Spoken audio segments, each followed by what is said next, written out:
Yo, what's good, everyone? It's your boys, Jimmy, Daz, and Deffer. All right, lads, Hello. Bye. look who we've got with us today. It's only bloody Al from Coffin Mulch, isn't it? You all right, mate? Hello, you alright? Yeah, Yeah, good, man. mate. Good, man. Thanks Oh, for taking the time to chat to us. It's long overdue, so we have yeah, to long. apologise first of all for that. Yeah, I think you first asked me like 3 years ago. Yeah, Mate, it was so long ago. yeah, it It was. actually was. We wanted to wait till the right time, though. Do you know what I mean? The album's dropped now, and um, so it's been, mate. Spatial Intercession's been out. Spectral, sorry, it's been out for nearly 8 months now. It's like that time Mhm. seems to have flown by. But you must be really stoked with the reaction it's received, yeah? Yeah, it's been great. It sold out really quickly. We did a wee tour and stuff like that. Well, quite a big tour. Um, yeah, everyone's been really into it. It's not had any like negative press or that. We did Damnation and stuff. Did those gigs with Carcass. Yeah, it's been fucking ace. Like, yeah, I mean, I knew it would do well, like, because it's a good album, eh? Oh yeah, Um, absolutely. I Oh, was yeah. quite I was quite blown away by how well it was received. Yeah, it was cool, particularly given that like it's not on like a big label or anything like that. We didn't have like we had a marketing budget of exactly £0 for it. Do you know what I mean? And it still did really well. So yeah, it was ace. Yeah. That's that's all it is. That all from the marketing of it? Is that all your imaginations? Just you and the band? What? How can we market this for as cheap as possible? How can we reach people that the having a budget would allow us to, but we can still reach them without it? Is that how you have to operate as as like a DIY band? I mean, I choose to do that. I mean, like you say, how do we market it? We don't. Like, like there was zero marketing. Like I didn't even send any copies for review. Like they just like loads of people reviewed it, which was really cool. But yeah, like we're existing on like our own momentum at this point. And we don't do fuck all in that respect. Uh, which is like in some ways it's cool. Like in other ways, like if we ever want to go to the next level, we would probably have to be on like a proper label. Like you see some bands like they get in like fucking we've not been reviewed in Kerrang and Metal Hammer and all that, which is it's quite funny because like Kerrang had us in like the um 20 heavy band 20 bands redefining heavy music in 2024, and we were in that 20, but they didn't fucking review the records. Do you know what I mean? Like they think we're redefining heavy music, but they couldn't be asked to give us like 3.5 Ks or whatever it is. Do you know what I mean? And, like that kind of thing just comes from the fact that like we don't have anybody behind us like pushing us to those kind of places. Um, but that's cool. I mean, like I don't really care. Like it's only what people who get the record think about it. Yeah, But it absolutely. does curtail us a little bit, I think, sometimes because less people probably hear us than otherwise could. But ah, Do you know what though, mate? I think that might be a sort of a not backhanded compliment, but a kind of a throw your hands up. Look, sorry, we didn't review the record, but maybe we should have done because now we've fucking seen how good your band are. We're going to put you here Yeah. as a band to look out for. Maybe it's a kind of a sorry, lads, hands up, but we fucked up here. it could be, yeah. I mean, that would be cool. I mean, it's funny. Like Rich from our band was like, I'm not on Facebook or this. I didn't see the Facebook comments. He's like, you've arrived because like I went on the Facebook comments on the Kerrang Facebook and said the 20 bands redefining heavy music or whatever. And he looked to the comments and like the first one was, never heard any of these, load of shite. And he's like, you've arrived when you've been like fucking criticised by some guy in the Kerrang Facebook comments. Like, Yeah, think that's it, no. mate. That's it. That's the mark of approval you need, isn't it? Yeah. That's all it is. um, so it just like we were just discussing it before, Al. Like obviously you dropped the record on Friday, and like you're saying, you've been just inundated with orders. Like, and obviously you've spent the weekend packing up orders and stuff. And just how much of a labor of love is Coffin Mulch for you guys? It's Um, I mean, a lot. Like, it's a funny one because, like, I mean, I've been doing a label for my label at War with False Noise has been going for, I think, 20 years now. Oh Um, shit. and I've been running it as a distro since I was 16. Um, yeah, 16. So I'm 40 now. So that's yeah, 24 years I've been really doing it for. Bloody hell, Um, mate. and I've had exactly the same attitude that I have now the entire time. Like, things should be cheap. I have complete control of everything I do. Nobody else fucking gets to fuck about with it. Yeah. Um, and like, it's been to my massive detriment, to be honest with you. Like, it probably cost me my first marriage. It put me, like, I opened a shop at one point because I had so much distro and so much stuff in my flat. I opened a shop because I had to, because I didn't have any room to live anymore. Then I lost all my money on that. Like, so yeah, it's been a massive labour of, like, it consumes my life. And Coffin Mulch, because we've been so popular the last 2 or 3 years, the label's kind of taken a bit of it's like, sorry, do you hear my cat in the background? I thought it was a rooster. Who wants to get involved, mate? The cat. Yeah. Stop packing them He's being records and fed, pay I me some promise.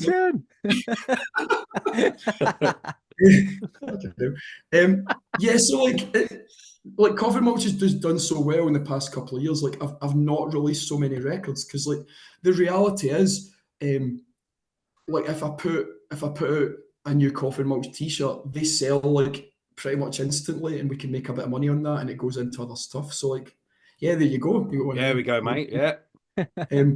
But just putting out the records, like, because I do it myself, like, we're keeping all the profits. So, like, even though we sell them really cheap, like, there's no middleman. Yeah. The disadvantage is I do it all myself. Like, I mean, if you get a Coffin Mulch record, it's been through my hands, it's come to my house, I've put the insert in it myself, and I've almost certainly nailed it out myself. And that's, I mean, I got up at 6 o'clock in the morning this morning, went to work, did a day's work, stayed after school to do a wee bit, came back here, packed records, and now I'm talking to you guys. Like, it's like that's pretty much my life forever, and has been since I've been a teenager.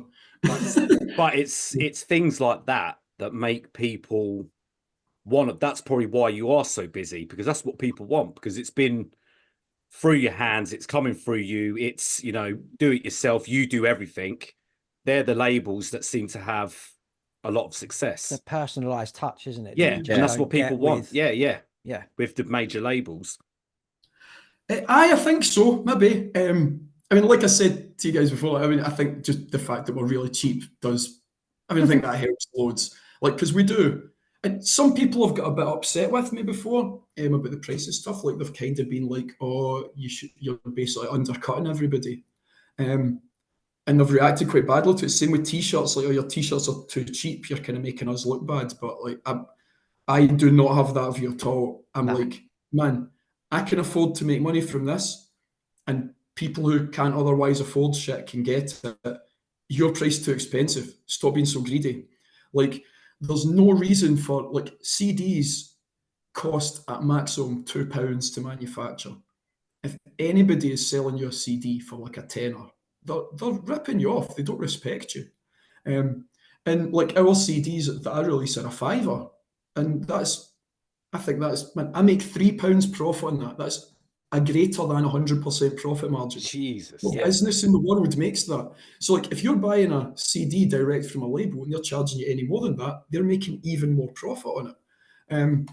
Like, it was funny at Damnation. We played the Damnation. Like, we were on at fucking like 8 o'clock in the morning, whatever it was. Do you know what I mean? But, like, we were doing really well. It was cool. But in the merch tent, like, our merch was, like, packed out the whole day. I reckon we sold more merch than anybody that day, because our t-shirts were 12 quid, and it's like, our t-shirts were 12 quid.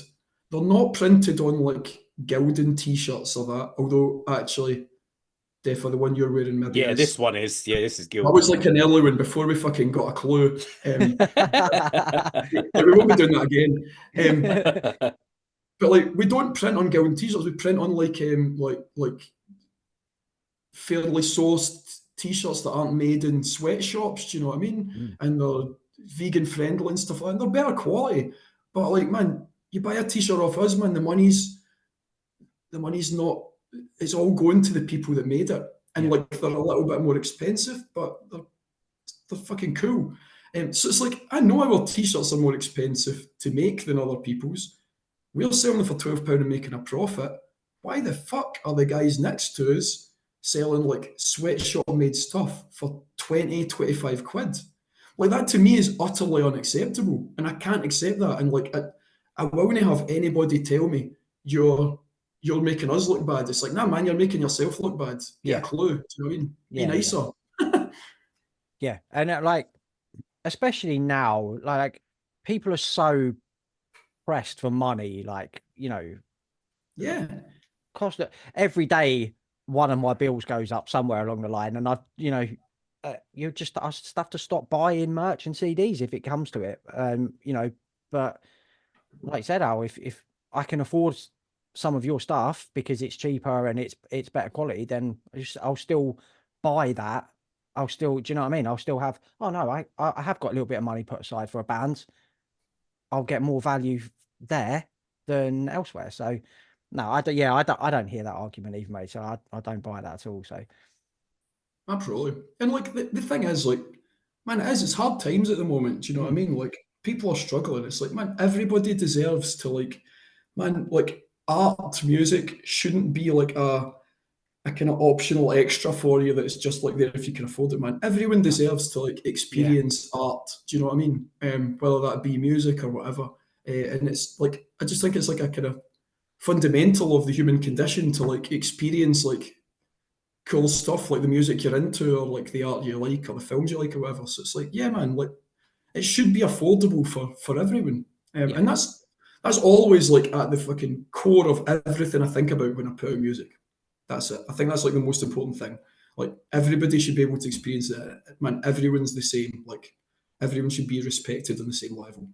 That's like incredibly important. Yeah, I think that's why people have taken to Coffin Mulch, mate, so much, honestly. Like, I know we joked around nowadays because we're cheaper than everyone else, but I think it is that attitude that people, especially from the, you know, the underground music, death metal and stuff like that, you know, that's the attitude that people have, isn't it?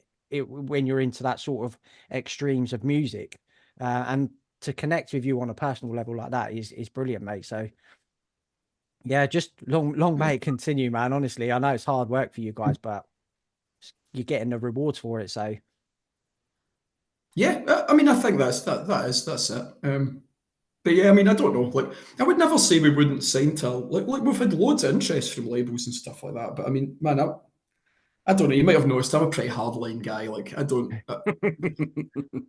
I kind of think I'm too old for this shit. Do you know what I mean? Like, I don't suffer fools gladly. I cannot be arsed with the dicking around of it. And like, we've had a few labels. Like the first record, Septic Funeral, we were signed up to. What was it called? Transcending Obscurity. With Indian label. Yeah, Kunal. Kunal, yeah, that guy's a knob. Like, well, he fucked it. Sorry if you're sorry if you're listening. Of course you're a knob. Like, I don't care. Like, yeah, he just signed up to do it, and he took fucking ages over it. It took months and months and months. And he just kept like bumping it down the release schedule, and then it was like he wanted to change about the artwork, and it's like, again, like, man, I've been doing layouts for records for years. My dad's a printer. He taught me how to do all that kind of stuff. Like, I'm pretty good at it. He wanted to change this, and he wanted to make the logo look different and all that. And I was like, look, man, no, the artwork is the artwork. The artwork's what we've done. This is our record. This is how it's going to get done. And blah, blah, blah. And then he wanted to do like, it was like 200 copies of it, and I was like, man, I think we should do more. Like, I don't think that's enough. And he messed us about, and I'd been kind of warned beforehand, like, man, like, he takes his time and blah blah blah. And eventually, like, I just lost patience. I was like, do you want to know what, man? I'm just doing this myself. Like, no, I'm not having this anymore. And then it was like, oh no, I'll definitely get it out. And it's like, no man, you fucked it. It's taking you far too long. Like, no man, DIY. With a label in America, Redefining Darkness, they did the CD, and like, oh, fuck's sake, the CD, it missed a song off the end. Oh, Like, it didn't have the song Coffin Mulch at the end. And you could send a message going, oh, right, like, do you think we could just call that a vinyl bonus track and just put it out like that? And it's like, man, would you put Angel Witch by Angel Witch from the album Angel Witch? Would you say that's a bonus track? Do you know what I mean? Of course you fucking wouldn't. Don't be ridiculous. Fucking Raining Blood at the end. No, Yeah. don't worry about it. Bonus final edition. Raining Blood. If it eventually did it, and it was like, right, okay, cool, we've actually sorted it out. But it was just like... Do you know what I mean? Like, we're just saying, like, by the sounds of it, like, obviously you spend a lot of time on Coffin Mulch and in your own personal time, but you'd probably spend just as much time fannying about with labels if do you know what I mean? Like, and you'd get half the work done. Well, yeah, and like, and you wouldn't get half the reward of it because, like, if you put out I mean, like, if I listen to, like, again, there was another guy. Man, this is just going to turn into a me slagging off labels chat. Eh? This is what I love about this podcast, right? Because, like, I genuinely, man, I listen to this podcast every week, right? I'm genuinely a fan. Like, I listen to you guys all the time. Like, I love this podcast. Thank you, man. Like, and it's such a positive place to be. Do you know what I mean? Like, every record you listen to, you think, man, this is fucking brilliant. I love this. Like, the worst you ever say about a record is like, oh, it's not quite as good as the last album. The last album was the best thing ever. And it's like, man, I'm going to fucking totally crash this positivity party here and just be like, miserable for Scotland, like, just complain about everybody. To make you feel better, mate, we'll let you in on what the album chat in our group chat is like, because we only talk about the stuff we like. There's some stinkers that we chat about off the show. We'll let you in on that, mate. I promise you. It's okay, cool. I like being invited to inner circle in that respect. Oh, yeah. So like, the Spectral Intercession was going to be a mix of me and a German label, and he did the same. He dicked around. He was like, "Oh, I only want to do 200 copies of it, and we'll do 100 each." And I'm like, "Man, they will be gone instantly. Like we've got to be realistic here. Like that's daft. Like you're being too conservative, man." And then he was like, "Oh, well, okay, I'll just do 200, and then you can do like 1,000 or whatever." It's like, oh, that's me putting in all the money. So eventually I was just like, do you know what, man? Just get to fuck. I'll do it myself. And like I got a guy ended up distributing it for me in Europe, and like I think like 300 went to Europe, and I sold the other 900, and they were gone before the month was out. Do you know what I mean? Bloody hell. And then I sent the guy a message. I sent the guy a message. I was like, I know this is petty as fuck, but I sent the guy a message. No, that's 1,300 copies, so get it right the fuck up, you ha. Get it up, you mate. What a saying. More positively though, mate, the Brad Moore artwork, like one of the absolute standout album covers from last year. How did that come about, mate? Did you approach him, or how did that happen? I literally just emailed him, and he was real into it. Like it was quite cool because like I emailed him. I mean, it took him a long time. Like he was doing, like he had a lot of other stuff on. Yeah. So I mean, like that actually was what delayed the release of the album. Like it took about 8 months to do the artwork, I think. But like I got chatting to him and like, man, we just really hit it off. Like we like a lot of the same artists and stuff like that. And like I'd been aware of his work for years. And like he'd done a bunch of like old fucking years ago. Like, do you know the band Morpheus Descends? Yeah. He did a record by them, like in the early 90s. He did a Meat Shit 7-inch. I don't know if you're familiar with them. I mean, like they're pretty they're quite out there. I mean, I had a couple of records when I was younger, but I probably don't admit to liking them anymore.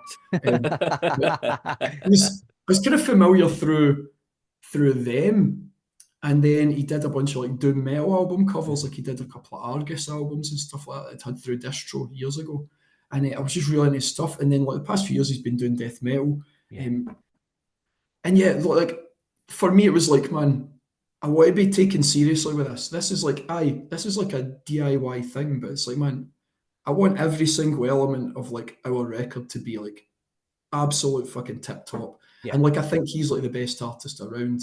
Mm. And we had got like the first record had really nice art as well.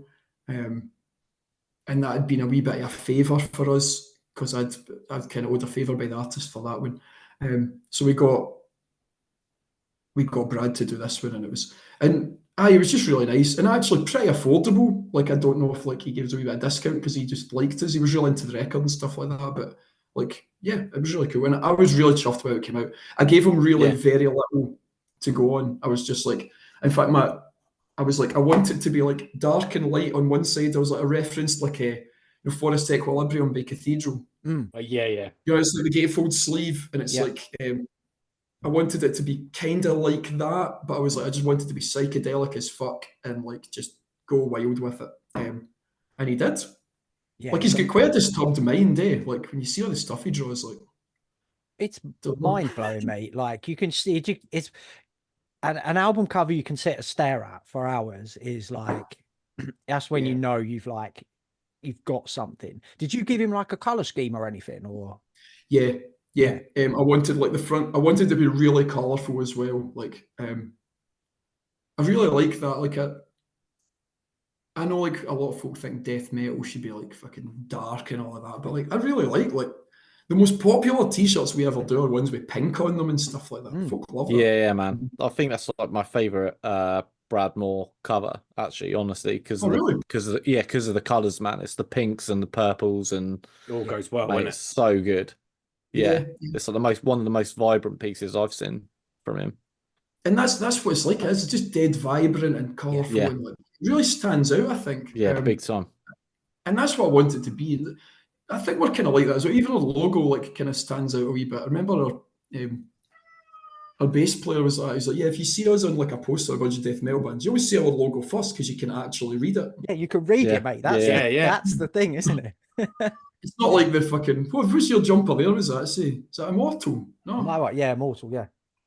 So you can't fucking read that. I mean, no, everyone knows you'd what never it is, know that was Immortal, would you? Unless you're an absolute nerd. Looks like a jaggy mess. Do you know what I mean? Yeah. And it's like, the bands they're like for Scotland, Party Cannon, like yeah. Like you always see their logo's fucking stupid, eh? But like, man, it's a brilliant marketing thing because you always see it on like there's always all these jaggy logos all over this. And there once it stands out, innit? It stands out. Yeah. It's a Toys R Us logo, isn't it? Yeah. Mate, it really is. It really is. Something I love about your logo as well, it would be easy to scribble on a school book if yes. Do you know what I mean? That's like I have seen it scribbled on a school book in school before. Really? Yeah, because I'm a teacher, eh? Like some of the kids are like quite into like our stuff. That's mate, that's super sick, quality. Mate. Yeah. Oh, I was going to say, like, my do they have any of them ever come to see you like perform and stuff, or? Yeah.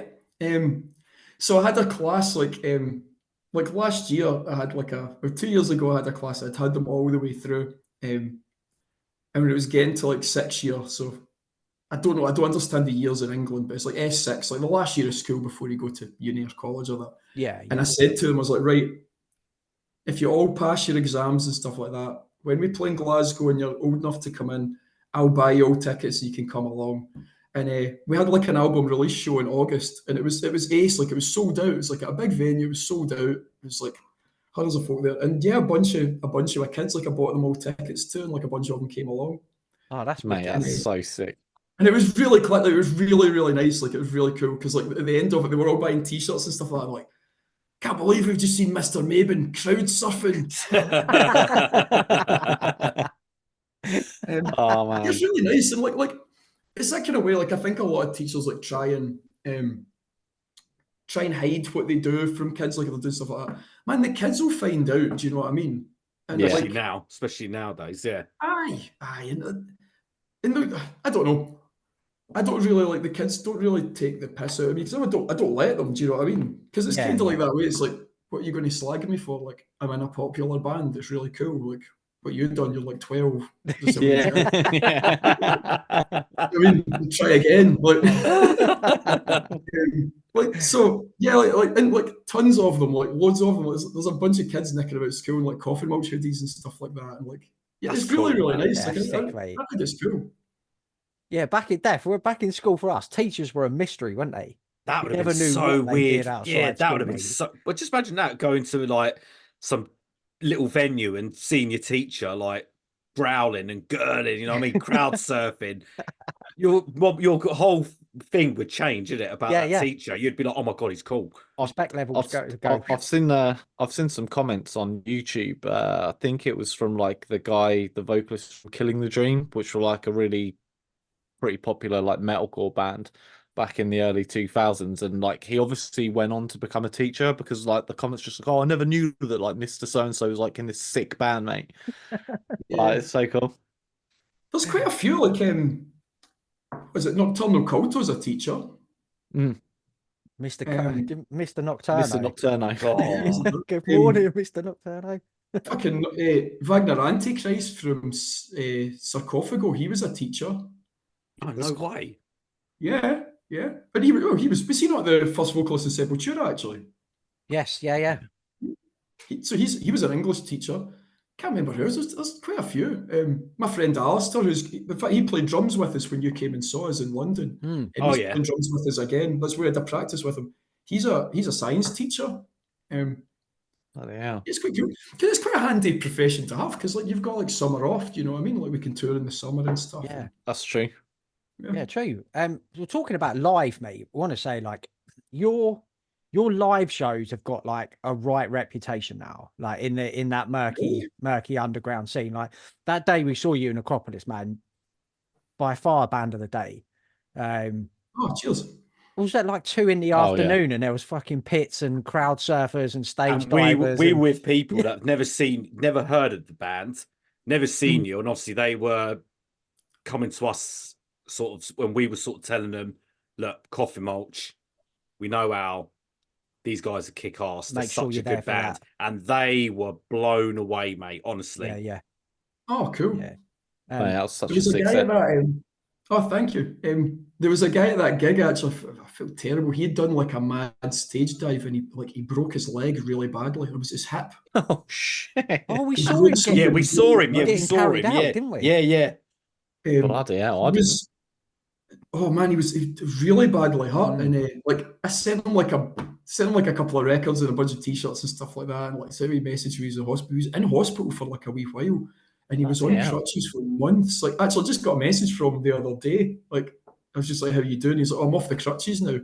That's a year on. No way. Yeah. He was on crutches for months and months. He broke it really badly. Wow. And yeah, I feel terrible because it's like, wait, it's kind of our fault, right? Like, what did he do? I can't remember. I think he just landed badly. He dived off. I don't Yeah. even remember it happening, but he landed really badly. Next thing I heard, like there was just an ambulance coming. He was like taken out. Like, Yeah, I remember people carrying him out. And we didn't know. Yeah, we just Jesus, man. Worth it. But is that where you feel most on at home, mate, when you're on that stage? Because you look like that's where you are at home. Do you know what I mean? yeah, I really like it. Like, I just like, I don't know, like I just kind of like I must have a lot of repressed violence or something like that going on. Do you know what I mean? I think it's the same reason I go to the football. Like I just like standing and shouting at a bunch of other men for 90 minutes. I don't know, like football all that much. I just like the aggro of it, you know. vent your anger, innit? Yeah, mate. And I think it's the same with like death metal, you know. Like you've had a hard day at work. There's been some wee guys at school being like wee dicks or something like that. Or like you've been annoyed. Just go into a small room and shout for 3 hours, and that's it. And like live, yeah, I really like just like kind of just going for it. Like I think like if you come and see us, you're getting like, man, we'll definitely like go all out and sometimes like I don't know, sometimes the guys in the band kind of tell me like you want to fucking calm down. Do you know what I mean? Usually if like your stuff's like getting knocked over or something like that, or like I have had a couple of stern warnings, like, man, can you not like stage dive or like incite the crowd to do this or that? But I don't know, like I kind of like I'm like a hardcore guy. Like I love like Yeah.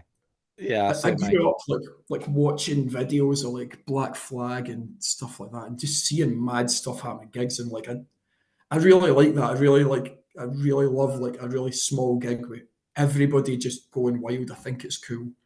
Uh, Dude, but I realise what everyone's like. some of the earliest memories I've got of seeing like death metal shows when I was like growing up, and you'd see like obituary videos on MTV, like on Headbangers Ball, and it was fucking chaos.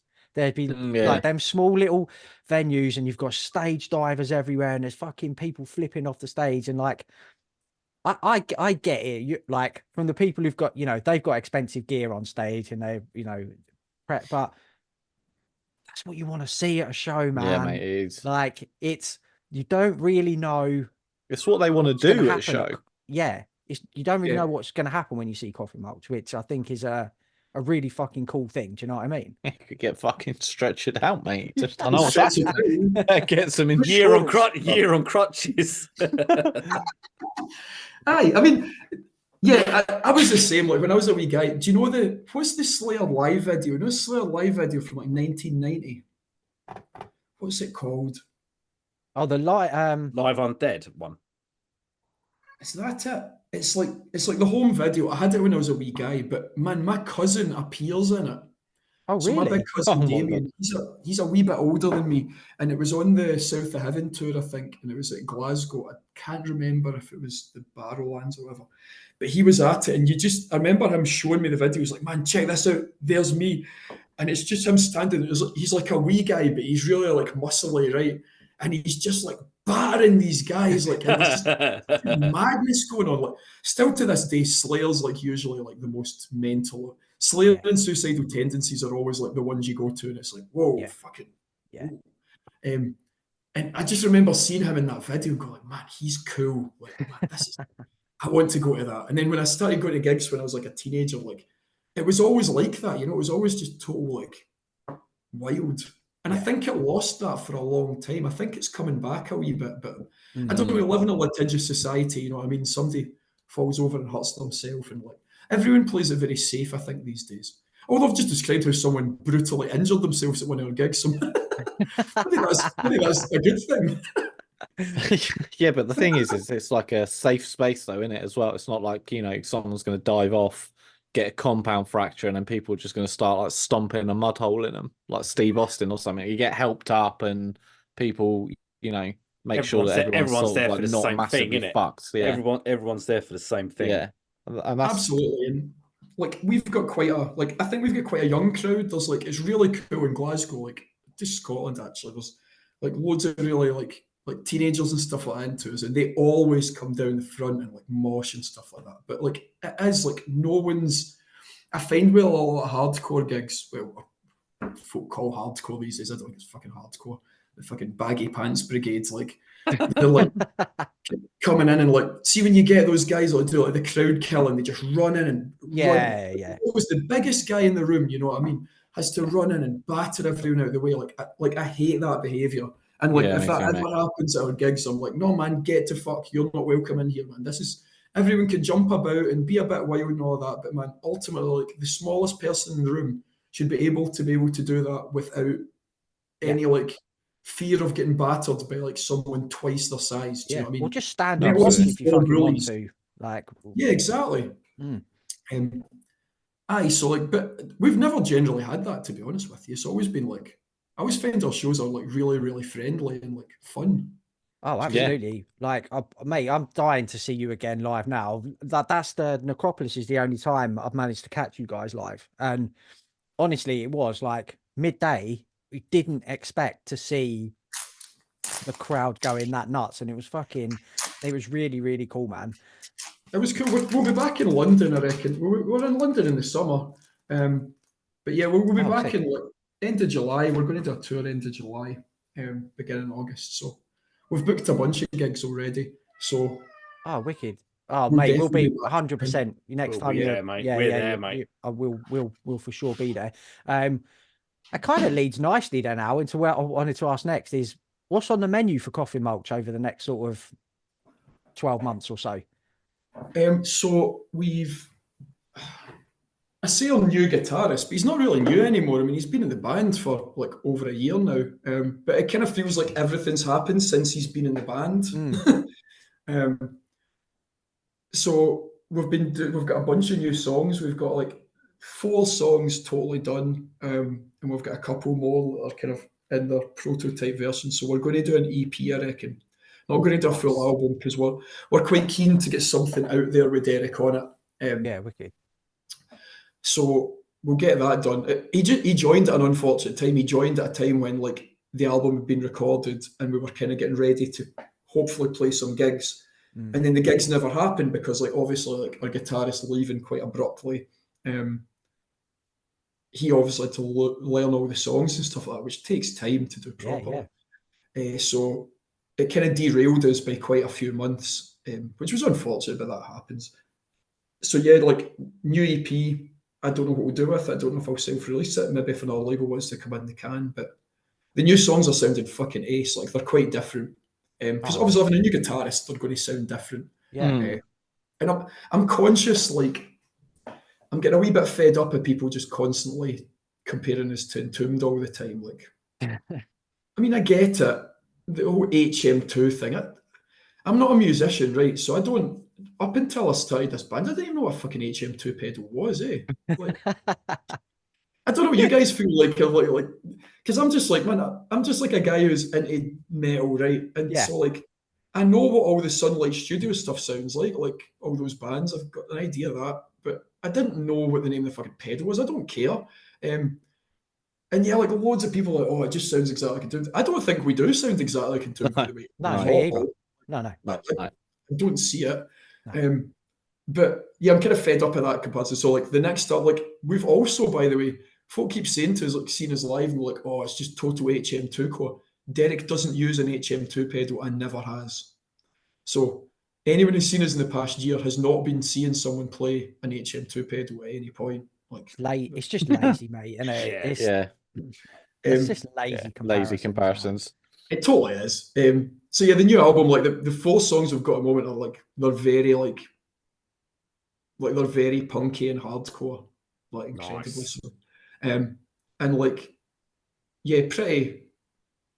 I'd say they're more violent and fucking angry. Man, a lot of fucking nonsense is happening in the world just now, eh? And I've got a lot to say about it. Well, mate, that's a lot to say about most things. Good outlet, mate. Yeah, it's a good outlet to have for that.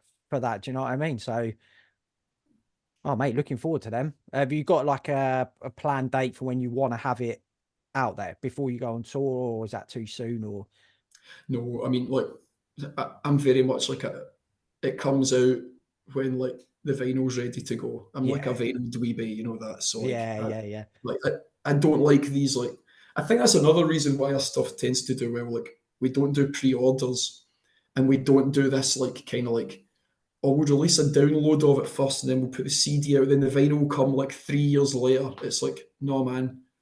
The record comes out when everything is ready to go at the same time. Like it's like an old school release, you know, like comes out when it comes out. If that means it's delayed, so be it.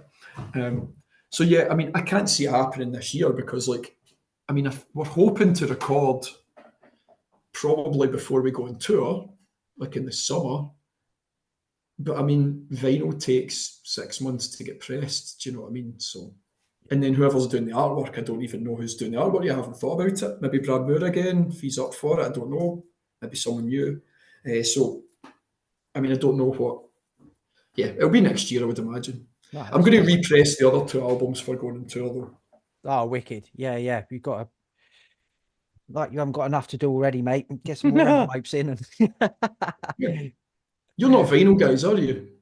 No, I'm still CDs, mate. Do you know what? I did start collecting vinyl a few years ago, and then quickly realised what a fucking curse it is that you put upon yourself. Yeah. Because you start, oh, I need to get that. Oh, you can't readily buy that. What? Oh, that means I'm gonna have to spend the next 3 years fucking tracking one album. Yeah, I was like, I'm bailing out before I go too deep on this. So probably sensible. I got in at a good time. Like my grandpa was really into vinyl, like classical music and all that, and he used to take me around the charity shops when I was a wee guy. And and I just used to just nick around with them. And I remember the first record I got the charity shop was a Motorhead record. Oh, sick. No Sleep Till Hammersmith. Yeah. And I remember just seeing it. It was in Bernardo's in Kilmarnock, and I remember picking up and going, "Oh, it's cool." And I'd seen Motorhead on the Young Ones. Oh, one of my favourite Iconic, sketches of all time, mate. That. Yeah, so it's like the donut 4-piece. Yeah, it's fucking class. And they're doing Ace of Spades, and it was like that, like brief 4-piece lineup that Motorhead had around about the late 80s. And I remember seeing them on it and just thinking it was just like so cool. It was like, man, that is the attitude. That's fucking great. And I saw this record. My papa bought it for me. I was just like, man, I've got a record now. And then like I'm kind of similar ages to you guys, right? Like, when I was a teenager, it was like CDs like were actually quite expensive. Like, oh, they were, mate. Yeah. Yeah, like new CDs would cost like 15, 16 quid. Like my paper money was only $5 a week. So like, but vinyl was cheap. So like the reason I bought records on vinyl was like because I could go into my local record shop and get them for like £2-3. And it's like all these records folk are buying like, I don't know, the Carcass and Morbid Angel albums that are paying hundreds of pounds for them. It's like, man, I got that for 99p in Valhalla and Kilmarnock. Like that's why I've got a good record collection. I mean, I'm picking up, don't get me wrong, I spend fucking heavy money on things now that I maybe missed out at the time, but like I couldn't have got all the cool stuff I've got if it hadn't been for like being a tight-arsed wee guy when I was 15. I've got my dad's got a massive vinyl collection, mate. He's a big metal fan. He's been collecting since like the 60s, mid-60s. So he's there's a huge collection there that I'll dig out a few gems, mate, that he's got, and I'll ping some pictures over to you and stuff next time I go around his house. He's got some cool original Lizzie pressings and Motorhead and all sorts of stuff there, man. Yeah, it's a like treasure trove. But I wish I had disposable loads to buy, because vinyl is so much better, isn't it? Just looking at that massive artwork and that beautiful like gate folds and when you get like the posters inside and that, it's just honestly, I was in HMV the other day and I was like looking, and they've got like a really sick they had like Behemoth records and stuff in there, and I was just looking at them just like, oh, mate, this is so fucking the good. whole like, package is so much in better every way, but I'm just like, so much better. I've got nothing. Like, I'm gonna have to remortgage like my mum's house to buy it all. Yeah. So can't do that, can you? No. It is so expensive. Like new records are just expensive. Like they just are. Prices of quite expensive. Yeah, like 25 quid in it, pretty much around that. Unless you buy off Coffin Mulch. Yeah. And ironically, CDs have gone the other way. Like, do you know what I mean? So it's a good time to we're picking up CDs all the time, us three, aren't they? So So Al, was that that early your granddad taking you out record shopping? Was that your introduction then to sort of heavier music at an early age then? Yeah, kind of. Like I had, like my dad's really into music. Like my kind of earliest musical memories are like going like around my uncle's house and like all of them. Like it's like a lot of folks, you know what I mean? All the family playing guitars and sing along to Van Morrison tunes and stuff like that. I always really liked that. My dad like plays guitar. He's been in bands and stuff. Oh, cool. He's been in like kind of folk bands and stuff. That's what he's into. But like it was really like my cousin, the boy for the Slayer video. I started getting into like heavier music. Like one of my other cousins that I used to go to the football with, he was always into like in the early 90s, he was into grunge and stuff like that. And him and his like gang of friends were all like into that stuff. In fact, he's Biffy Clyro. Yeah. Like he's mates with them, the two brothers. Like they like they're from Kilmarnock as well. Oh, wicked. Oh, bloody hell. So like they were always about when we were kids. They lived next door to my cousins, and like they lived with my other cousin for a while, and like all their early gigs were in Kilmarnock. And like the boy, I think it was Ben, used to work in Our Price in Kelly. Like I've got their demo, got it, just gave it. So like there was a wee gang of them. They were all kind of into alternative music and all that. Like so he introduced me to loads of stuff, like all like Nirvana and stuff like that. And then I was getting into that kind of thing, and then my big cousin Damien brought a stack of records for me one day. He gave me them, and that's still like my favourite records of all time. and I could tell you every record in that stack. It was like Age of Quarrel, Cro-Mags, both the Crumbsuckers albums. They're still amongst my favourite. I don't know if you know them. Yeah. Heard of them, The, yeah. the crossover band, fucking Yep. like Life of Dreams by Crumbsuckers, like top 5 for me. And it had like the first few Slayer albums, Death Angel, Dark Angel, Testament, Fucking hell, man. like all that stuff, and it just like it opened up worlds to me. Do you know what I Yeah, mean? of course. Yeah. Like hearing that first Exodus album and stuff, I was like, man, this is like I was into Metallica and Maiden and stuff like that, and Sepultura, but like I hadn't heard like this. And Age of Quarrel was like my favourite album of all time, like Cro-Mags.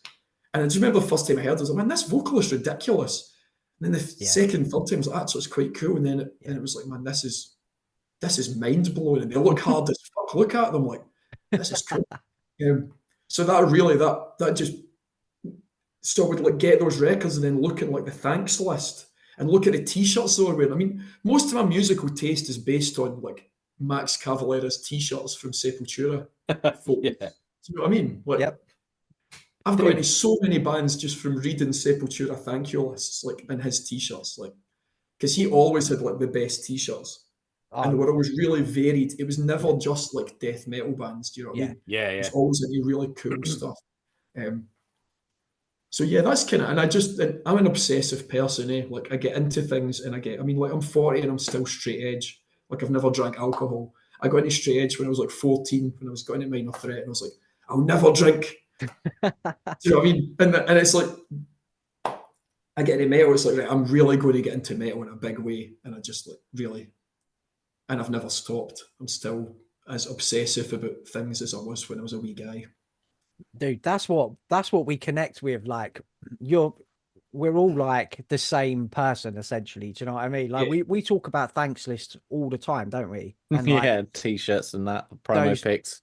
But you know, like the 90s band pictures you've got on the back of like album covers and stuff like that. And you like you're saying, you would check and you say, oh, what shirt's he wearing? And that's how you found out about even with the newer bands, isn't it? If there's like, oh, have you seen the back? They've got like that wicked Entomb t-shirt or this wicked Carcass out of print t-shirt. Even we're saying it now with new bands that are doing those sort of promo pics. So we're the same, man. It's a great obsession to have. Totally is, yeah. And I always really like that. Actually, do you know the best guy? It wasn't actually Max Cavalera, it was Shane Embury. Shane Embury always wore like non-metal t-shirts. Yeah. And he got me into so many bands, like, and he would wear wild things like Cardigans t-shirts and Cardiacs and stuff like that. Do you know what I mean? And like, actually, even like Chris Reifert from Autopsy, at the back of the first Autopsy album, he's wearing a Residence t-shirt. I love that attitude, man, of like, man, I don't give a fuck, I'll wear what I want to wear. Like, yeah, I'm very much like that. You know what I mean? Like, totally. It's funny because I would say if there was a band I would compare Coffin Mulch to, I would say it's Napalm Death in terms of attitude, aesthetic. Do you know what I mean? Aggression. Everything. Yeah. Even you on stage, like, Barney's the closest thing that I could compare Al to on stage. Not saying that you mimic him, but you probably do.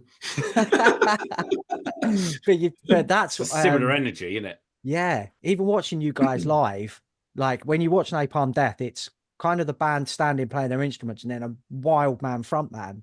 And that's exactly what Coffin Mulch is. So it's cool that you picked Shane Embury out there because that's how I would compare you guys. Napalm Death were always like a major influence. Like, I mean, first two albums especially, like the kind of more punk era, and then like those first two records are like they're like perfect to me. You know what I mean? Yeah. And I like the death metal ones as well. Like I was really into them as a teenager. I don't listen to them as much anymore, but I always really I like the political edge of them. Do you know what I mean? Like I always, it bothers me a wee bit like when people kind of go like, because I don't know, in the past year, like I've kind of started like kind of being a wee bit more on stage, kind of talking a wee bit about like kind of particularly Palestine and stuff like that in the past few months. And I have had a few people not say to me directly because they're probably fear I'll just fucking end up going off on one on them. But like, I've kind of heard secondhand people complaining, going, "Oh man, I wish you'd just like shut up about that. This is a metal show. This isn't for politics." And it's like, First of all, it's not politics. Like, man, like saying I don't think a genocide should be committed isn't politics. That's a humanitarian issue. Like, if you're a human, you can fucking understand that. And secondly, since when was death metal just about fucking zombies and all that? Because, like, yeah, have you never heard of napalm death? Like, Yeah. and yes, so I don't accept that at all. And like anyone who wishes to like challenge us or like fucking have a go, man, I totally and utterly invite it. It was a big disappointment too. We played Damnation. We were like the first band on, and I did a wee bit about kind of Palestine and that. And the amount of people who like came up to us at the end and were like, "Man, I really, really appreciate you saying that."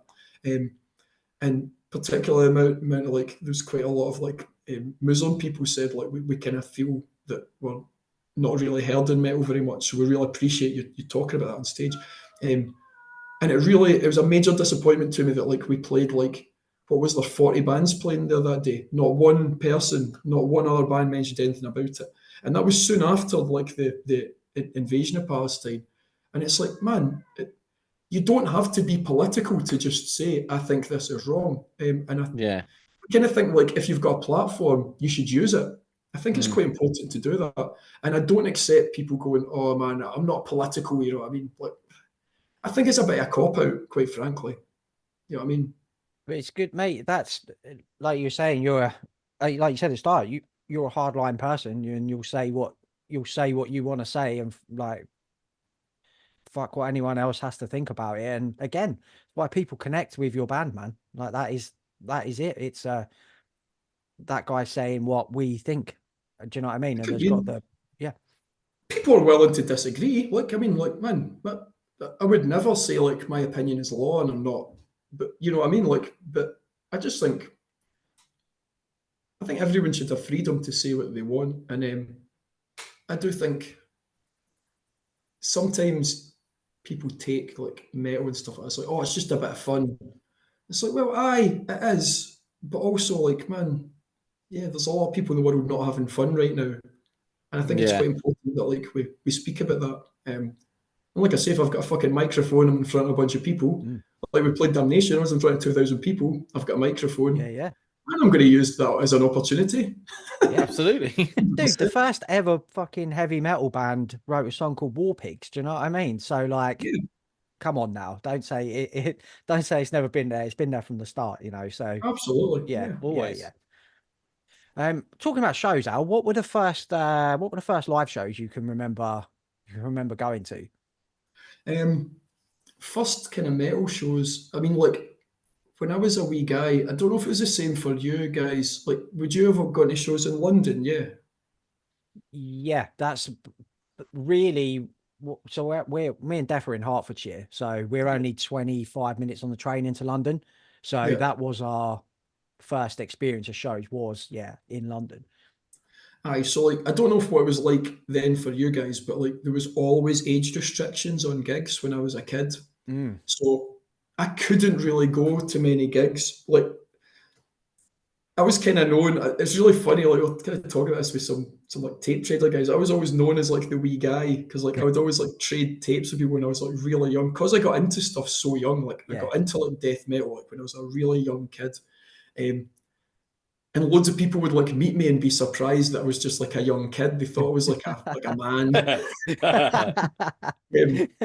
And like, so I would try and go to gigs and stuff like that, but would never get in. So like, I remember like Sepultura played on the Roots tour, and like we were too young to get in. Like me and my friend Graham, like he's 2 years younger than me, even. So he was like 12, and yeah, it's like me with a bunch of mates, me and my pal Lewis, who's now in Japan. I just say his name because he's probably listening, so that's why I say hi.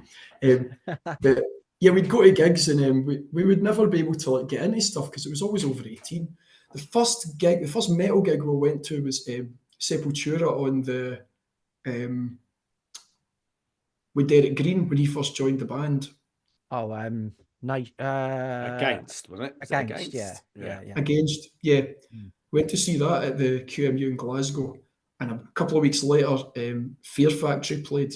Was that Demanufacture? That would have been obsolete around that time. It would have been obsolete. It was obsolete, you're right, because he had the microphone with the kind of spine on, kind of H.R. Geiger. Yeah, that's it. And that year, that was the kind of year that we were like, they started doing like over 14s gigs, and we were able to actually go to stuff. And we used to just go to everything then. Like, Yeah, we went we to did, every heavy band going, we would go and see them.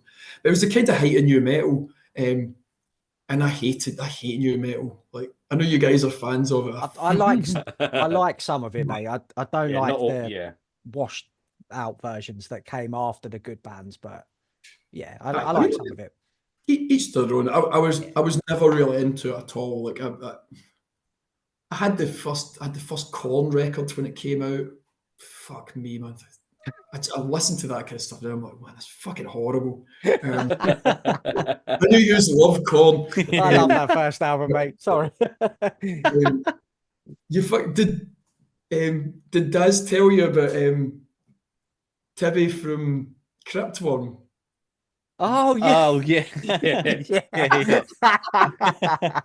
but for the purposes of the listeners, you can Okay. recount the sale, Al. So do you see my cat now appearing Oh, on? Hey. Like obviously That's just amazing. moaning all the time isn't enough for him. Yeah, now needs to get involved. Yeah, right. Fuck Oh.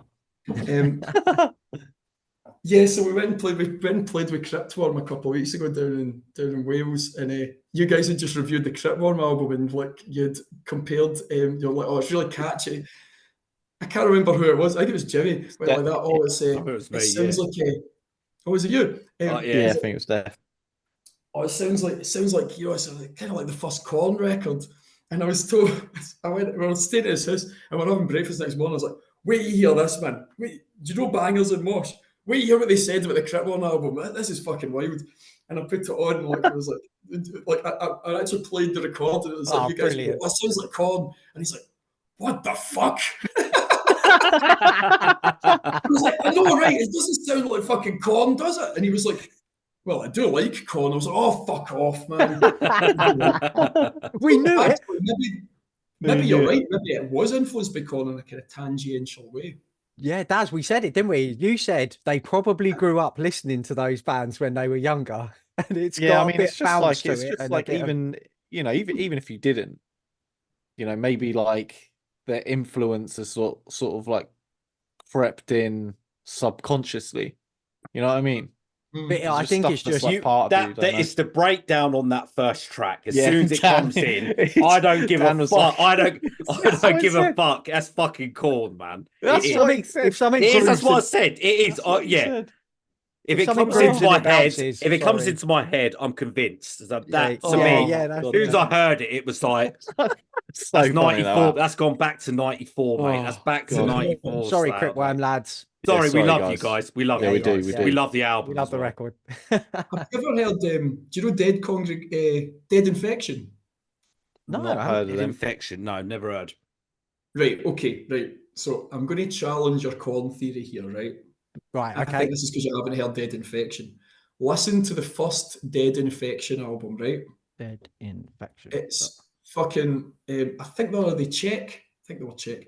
They were basically their thing was like all their songs. I think sound kind of like Genital Grinder by Cathedral Carcass. The first song, the first Carcass record. Yeah. Yep. So they do kind of grind, but it's like really like groovy and it's not like ultra fast all the time. Like check out their first album, right, man? That is Cryptworm just sound exactly like that.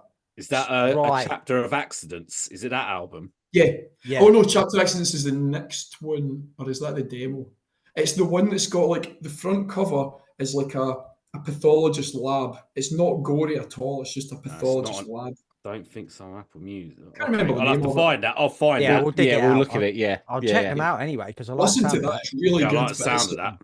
really groovy. I think loads of bands rip them off now, actually, and I don't think they get much credit for. Oh wow. Well, yeah, I mean, like you mentioned them there, we heard of Carcass, but not them. So it always fascinates me, Al. We say it all the time about how much music there is out there that you still don't know about. Yeah, And there's all these bands, and they've never got the credit they deserve, and they've influenced a million bands, but you know, people might never hear of them, and so I love finding little gems like that from people. It's brilliant. It's why we Yeah, do it. absolutely. It's why we love the music, isn't it? It's why we're always constantly searching and diving in and stuff. Anyway, that was I didn't actually answer your question, did I? What was it? Gigs? yeah, Oh no. yeah, we'd go up to Yeah. we'd go up to tons of gigs and just like we'd just go to anything. But it was like it was the world of like new metal was going on around, when was that? Mid 90s, kind of mid to late Yeah, till 90s. early I was 2000s, 83, I was wasn't it? born, so yeah, kind of 97, 98. And like, man, round about that time, like you remember, like Iron Maiden were like nobody liked them. They were playing the Barrowlands in Yeah, Glasgow, yeah. like they They were were doing Brixton so level in well. London, mate. Yeah. Folk were like taking the piss at like. I think it's really funny now, like if you like everyone nicks about with these like cut-offs and the patches and all of that. Mm. Man, if you were wearing like a patch jacket in 1995, you would get the absolute hole ripped out of you Yeah, by yeah. a Corn fan. This wasn't by like the regular, like the normie folk or whatever. It was the metal fans that would take the piss. Like I remember in Kerrang, they used to call everyone who was in that kind of Gumbies. That's He Yeah, definitely do still you calls people that. I do. Yeah, I yeah. still use it. Yeah, Yeah. yeah. I still use Yeah. it for that. Yeah. I remember that. But I remember even like Entombed used to get called like in Kerrang like total Gumby core and stuff. I was like, Yeah, yeah. now I think back on it, it's like, man, Entombed would have been in the late 20s at that point. Yeah. Like, fuck me. Yeah, Like it's coming out mental, with isn't like it? Wolverine Blues and stuff like that. That's Yeah. ace. But it was like incredibly unfashionable to be into like metal and Oh, death it metal really and was. stuff like that. All those bands were going down a kind of like a groove metal path, and I was never into that. See, like Machine Head and all that, I just didn't. I don't get it. I saw Machine Head do that fucking record. I went to see them live, and he came out with like the short hair and the spangly Adidas Oh, tracks. Burning Red. Burning red, mate. Red. Yeah. That's yeah. Oh, that's grim. That, when he did what was it? Like the message in a bottle by the Police. Yeah, that's every dreadful. new That. metal Yeah. band, Yeah. Mate, that every is new metal dreadful. band did like an 80s cover version. Fuck. Everyone was fucking doing it. Everyone was doing the 80s cover version, weren't they? God, I'm glad that died out.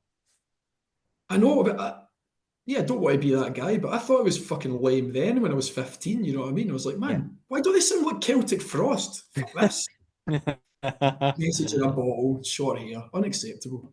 But it is how it all just comes around again, doesn't it? Now everyone wants to look like they were from fucking 1987, and that's the cool thing now. So it's like it just fucking goes round in circles, man. That's it, yeah. I nick about in flares looking like I'm a fucking reject from like a 70s Hammer horror film. Do you know what I mean? Like, I'm just perpetually unfashionable. That's my stance in the world. So what were the first bands you were in at? When did you start screaming into a microphone? It's funny, like Coffin Mulch is the first metal band I've ever really done. Like when I was a teenager, we used to dick about and kind of play daft tunes. But it was always like just comedy, stupid things, just farting about. When I moved up to Glasgow and I was a student, I started getting really into I got really into like experimental music, like but quite wild stuff. And I did a band called Tetsu, which changed into Seppuku. And our thing was like it was just me and a drummer, and we would just like set the drum kit up in the middle of the room, and we'd just fucking smash the place up. Like we just get banned for other venues. It kind of became a bit boring because it was just the same thing every time. Do you know what I mean? It was like fucking offend everybody, fucking cause some damage, and play. We'd only play like 2 or 3 minutes a set. That would be our set, just 2 or 3 minutes. Boom. So I did that for a while, and then I got a bit sick of it. Like we played some cool gigs. Like we played with White House and stuff like that. Like one of my, I don't know if you know them, like one of my favourite bands, like Power Electronics band. We did a bunch of stuff, like because it was that kind of way. It was like experimental music, but it was always like very much like it had a punk element to it. You know what I mean? With it, yeah. Because that's what I was always all about. And then I didn't do any music for years. Like I just stopped doing it. I kind of got this idea in my head that like playing live was just you were only doing it for your own ego. Do you know what I mean? I was like, man, I don't need this. I don't need other people's like craze. Like, that's kind of lame, actually. I'm going to just not do this again. I just thought, I don't think I did a gig for 10 years before Coffin Mulch. And it was Davey, the old guitarist, he'd got in touch with him and a boy called Mark, who was it started out with me and vocals, Mark on guitar, and Davey on drums. And then we got Rich in on bass, who's our bass player now still. And he's been in tons of bands for years. He was in, do you know Age of Taurus? Heard of them? Heard of them. They were on Rise Above Records, like Oh, Lead Orient record label. Lead Orient, yeah. So he'd been in Age of Taurus. He's been in like punk bands for years. But like Age of Taurus did tours with like Angel Witch and stuff. That's how he knows Bill Steer, because he was an Angel Witch at the time. Oh, and that's how the shows came about. Yeah, and they played with Pilgrim and stuff like that. Wicked. Did tons of stuff. So yeah, that's when we just thought, let's do a death metal band. No, the reason we started it was like, man, no one's doing a death metal band in Scotland. Like, death metal is it's not a thing, but we all like death metal, let's have a go at it. And then a couple of years later, it had gone wild, and everyone's doing a death metal band everywhere now. It's cool though, mate, because there's a huge scene for you to be involved in now. Do you know what I mean? Rather than just being a one death metal band just playing shows and no one turns up. Now there's a fucking rabid, and their kids as well coming to these shows as well, which is cool. Getting into that more underground stuff as well. It's nice to see. And everyone's forming bands. Do you know what I mean? It's like a bunch of kids came and seen us a lot, and like there's a band in Glasgow, Jaundice. Like, they're all like 16-year-old kids, and man, they're ace. Like, they're going to be like, man, 2-3 years time, they're going to be well better than us. Do you know what I mean? Like, and they would like come along to our gigs. I mean, they're still getting like chucked out of gigs for being too wee and stuff like that. Like, helping smuggle them in, you know. And now they're starting to play gigs, like forming their own bands and stuff. Like, I think that's great. That's what it's all about. It is. 100%. It's so nice to see, you know. Yeah, man, it's in safe hands, isn't it?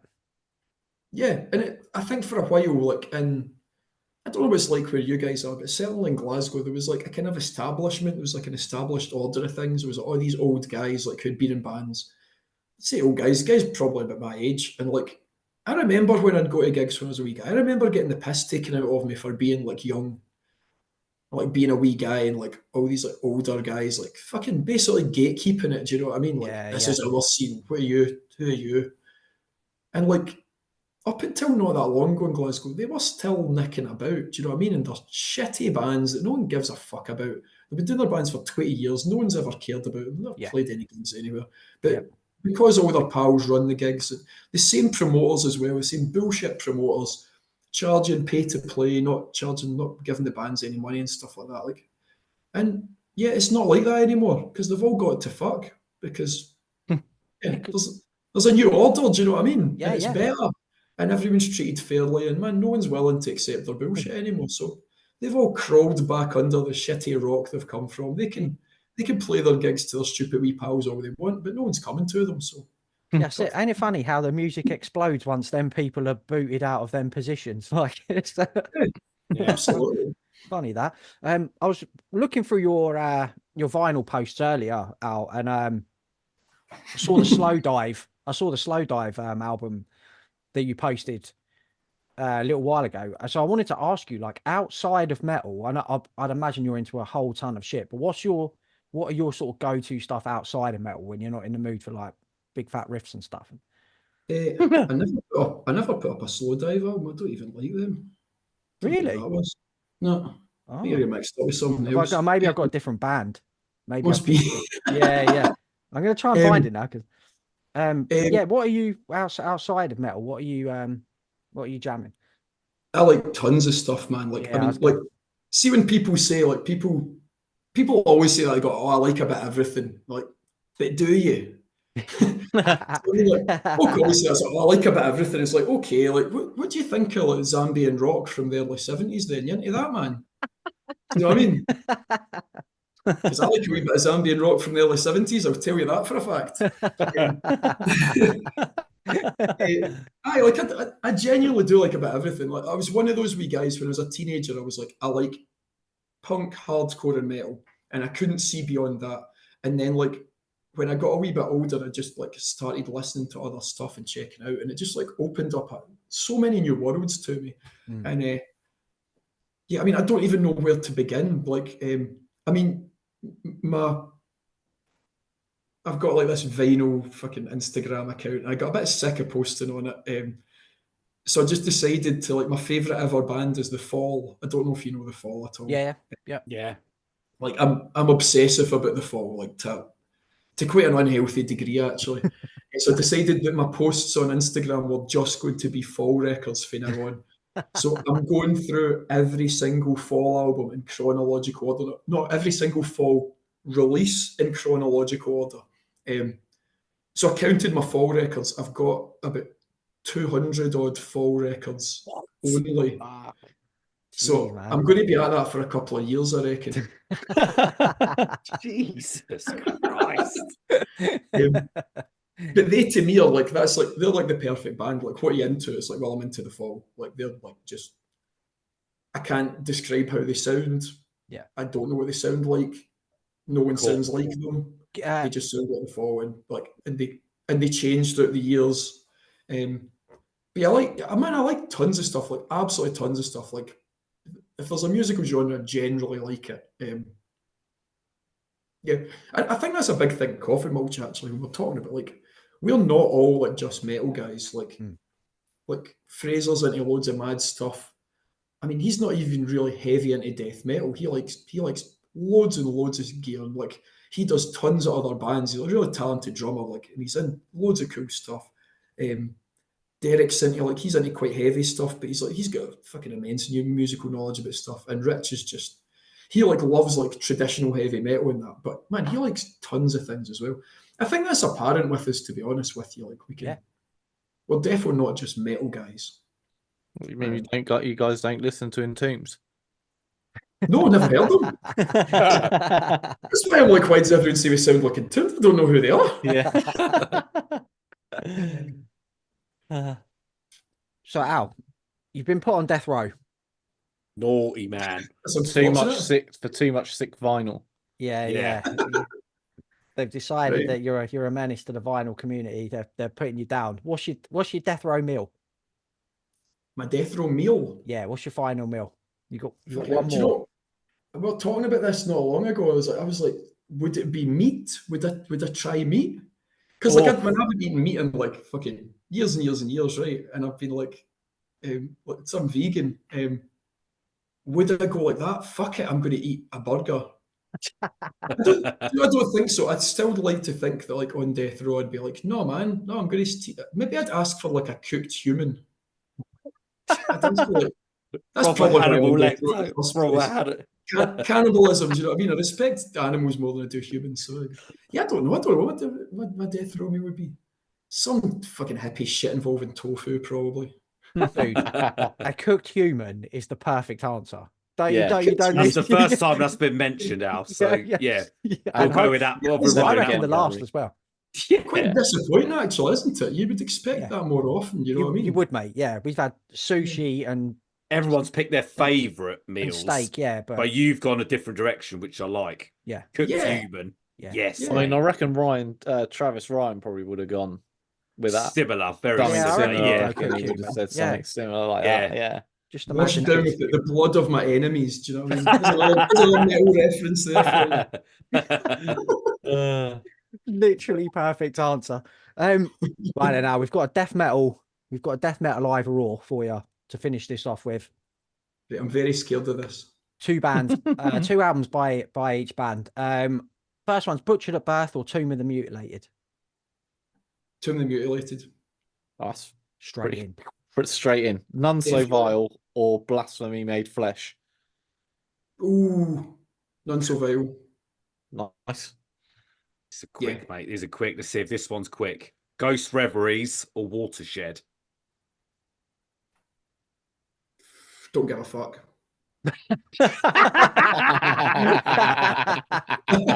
Brilliant answer. That's the best shit, mate. Blessed Are the Sick or Covenant? Blessed Are the Sick or Covenant? Ooh. Oh, it They're well depends what. placed. day of the week it is. Yeah. I mean, Altars of Madness, but not Covenant. Yes. Covenant's like fucking more satanic, darker. Yeah.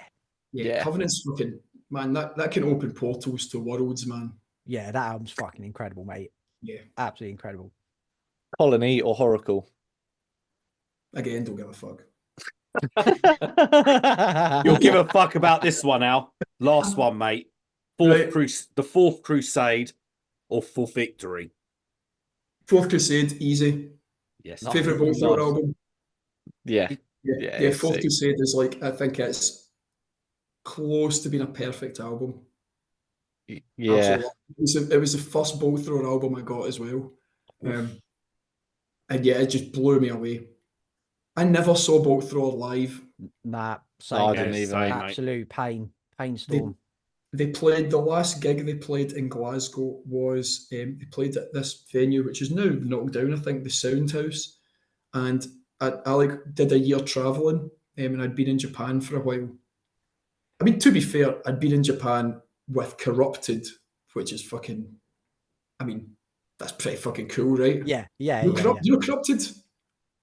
If you're gonna miss, I don't know if I know the name, mate. I'm not sure if I've ever checked them out. Get on Corrupted, man. Oh my the god, it's heaviest another band one. ever exist. Oh my god, it's another one. Yeah, Mate. it's another one, mate. That's two now. It's a busy night now. Man, you need, man, Right, I'm on that. 100% need to listen to Corrupted. I'm on it, mate. I am releasing a 7-inch by them soon. Oh, But shit, there's really? there's an exclusive for you. But they're man, Corrupted are like mid-90s Corrupted is the Oh, they're heavy- Japanese. I might be related to them. yeah. He But they're loves it. Japanese, but they sang in Spanish. No way. Whoa. Yeah. Fucking hell, they got 3-track EPs, 39 minutes, 3 songs. Yeah. Yeah, I'm having some Right of up your that. Check street, it out. Steph. Check out their early stuff, like their first like 7-inch, the 10-inch. They started doing albums later on that were like really long and stuff like that. But yeah, like check out the early EPs, particularly. They're so heavy. They're fucking I'm on it, Oh, mate. wicked, Anyways, mate, I'm on that. I went and saw them in Japan, like, because they very rarely play. They did a US tour in like '96, I think. They did like 10 gigs or something like that. And that's the only live gigs they'd ever played, and they played in Japan. And I saw them like playing a wee squat in Japan. It's fucking ace. They're total punks as well. But they were big news. Like about 15 years ago, everyone was obsessed with them. They came and played like that. What's that one in Birmingham called? The Old Air. Well, the venue. No, there's a big festival every year in Birmingham. Like loads of heavy bands used to play. I saw Sun there, and Thor's Hammer, and Scorn. Fucking hell, what was it called? Oh, I can't remember the name of it. It's really a really good festival. They played there one year and it was really good. They did like a gig there and one in France, and that was it. And they've not played since. But yeah, check out Corrupted. Anyway, I was in Wasn't Japan. like Supersonic Festival or something, was it? Supersonic, that's it. Yeah. Yeah, and do you know when it was? When was the World Cup? The World Cup in Germany, would that have been 2006, I think that. 2006. Yeah. Yeah, I came home. I remember watching the semi-final in Heathrow before I flew back home, and Bolt Thrower played that night in Glasgow. So I missed them by one day. I got back to Glasgow and missed them by one day. And they split up soon after that, I think. Yeah, well long. Yeah. Yes. And they'd never played before that. They hadn't played for years either. Like they didn't really play that much Bolt Thrower, I don't think. Like No, mate. It was the same for me. Like it was every year you'd have the festivals get announced, and you'd think, "Oh, I hope this year they're playing." Never did, and yeah, it was just one of them things. Just never got to see them, and it never will. Which is like, do you know what though? I tragedy, respect them for that. Like I really like how like when they did their last album, was it Those Once Loyal? Yeah. And they kinda, even just after they released that, they were kind of like, yeah, that's our best record. We can't beat that, so we're not going to try. Yeah. Like I really respect that. Like they've got total integrity. Like and Bolt Thrower, fucking total punks as well. Like Yeah. they're not metal dudes. They're like they came from like the crust scene. Do you know what I mean? Yeah, Punk yeah. scores and stuff, and they've still got that attitude. And I really respect it because I bet you if they were to get back together and do an album, and do like a tour. That would be huge. They could Oh, make it'd so be much money out of that. And monumental, they mate. say, But no, we're not doing it. no, not We've got too interested. much integrity for that. And it was Yeah. the drummer, was it Martin Cairns? When he died, they were like, well, Yeah. he's dead now. We're not playing without Yeah, him. Like, basically, yeah.